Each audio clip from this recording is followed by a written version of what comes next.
On behalf of St James Ethics Centre, the Wheeler Centre, the Melbourne Food and Wine Festival, the Age, the City of Melbourne and the ABC, all of whom have worked together to make this event possible, I'd like to welcome Philip Woolen.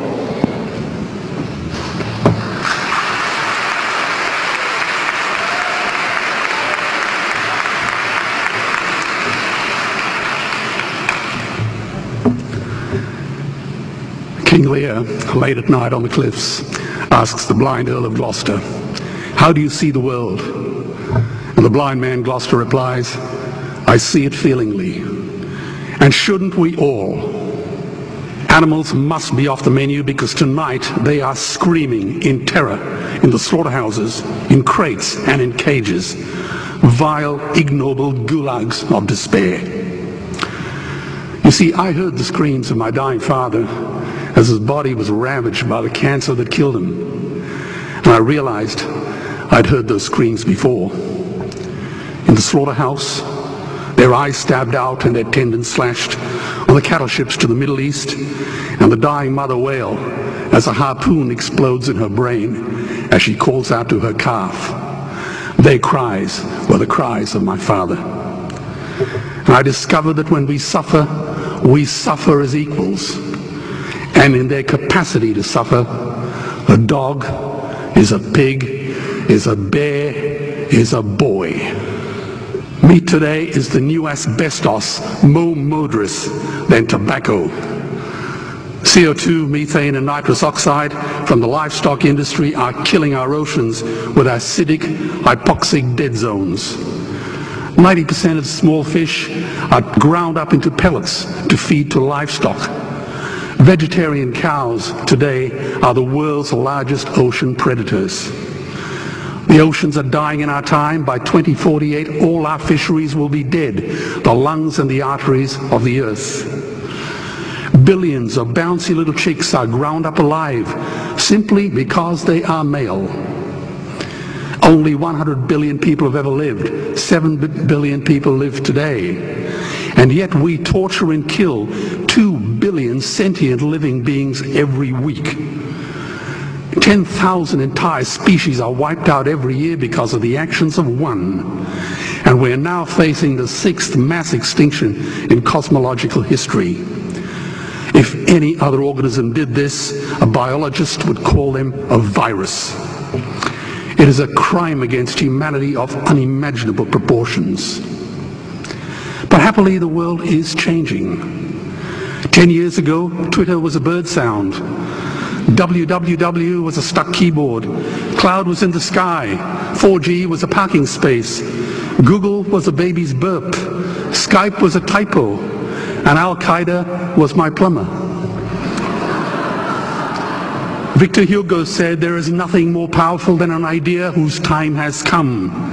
Well, animal rights today is now the greatest social justice issue since the abolition of slavery. Do you know there are over 600 million vegetarians in this world? And that is bigger than the United States, England, France, Germany, Spain, Italy, Canada, Australia, New Zealand, all put together. If we were one nation, we would be bigger than the 27 nations of the European Union. Can you believe that? And despite this massive demographic footprint, we are still drowned out by the raucous hunt and shoot and killing cartels who believe that violence is the answer when it should not even be a question. Meat kills animals, kills us, and is killing our economies. Medicare has already bankrupted the United States. They will need $8 trillion invested in treasury bills just to pay the interest, and they have precisely zero. They could shut down every school, Army, Navy, Air Force, Homeland Security, Marines, CIA, and FBI, and they still will not have the money to pay their doctor bills.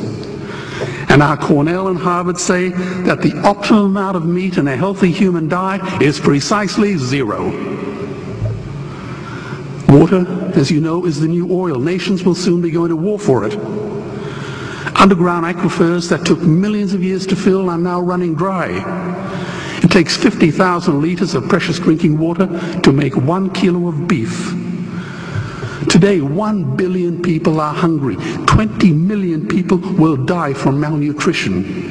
Cutting meat by only 10% will feed 100 million people, and eliminating meat will end starvation forever. If everyone ate a Western diet, we would need 2 planet Earths to feed us. We've only got one, and she is dying. Greenhouse gas emissions from livestock is 50% greater than transport, as Peter said. Cars, trains, buses, ships, lorries, the whole lot. And as I travel around the world, I see poor countries who sell their grain to the West while their own children starve in their arms. And the West feeds it to livestock so we can eat a steak? Am I the only one who sees this as a crime? Believe me, every morsel of meat we eat is slapping the tear-stained face of a hungry child. When I look into her eyes, do I remain silent? The earth can produce enough food for everyone's need, but not enough for everyone's greed. We are facing the perfect storm. If any nation had developed weapons that could wreak such havoc on the planet, we would launch a preemptive military strike and bomb it back into the Bronze Age. But it's not a rogue state, it's an industry. The good news is we don't have to bomb it. We can just stop buying it. Sir George Bush was wrong. The axis of evil does not run through Iraq, Iran, or North Korea. It runs through our dining tables. Weapons of mass destruction are our knives and forks. Our proposition is the Swiss Army knife of the future. It solves our environmental, water, human health problems and ends cruelty forever. The Stone Age didn't end because we ran out of stones. This cruel, disgusting industry will end because we run out of excuses. Meat is like the 1 and 2 cent coins. It costs more to make than it's worth. And I come from the bush. Farmers are the ones with the most to gain. Farming won't end, it would boom. Only the product line will change. Farmers would make so much money they won't even bother counting it, and I'd be the first to applaud them. Governments would love us. New industries would emerge and flourish. Health insurance premiums would plummet.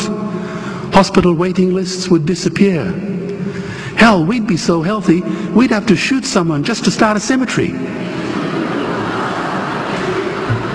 So tonight I have 2 challenges for the opposition. 2 challenges. Meat causes a wide range of cancers and heart disease. Would they name one disease caused by a vegetarian diet? And 2, I'm funding the Earthlings trilogy. If the opposition is so sure of their ground, I challenge them to send a copy of the Earthlings DVD to all their colleagues and all their customers. Go on, I dare you.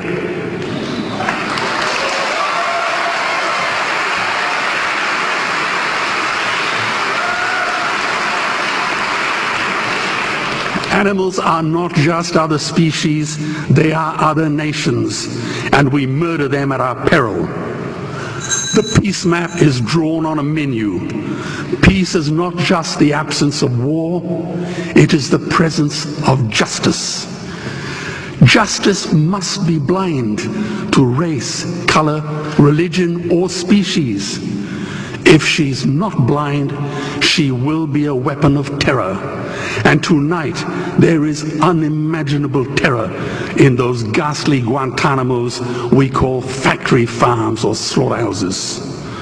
Believe me, if slaughterhouses had glass walls, we wouldn't be having this debate tonight.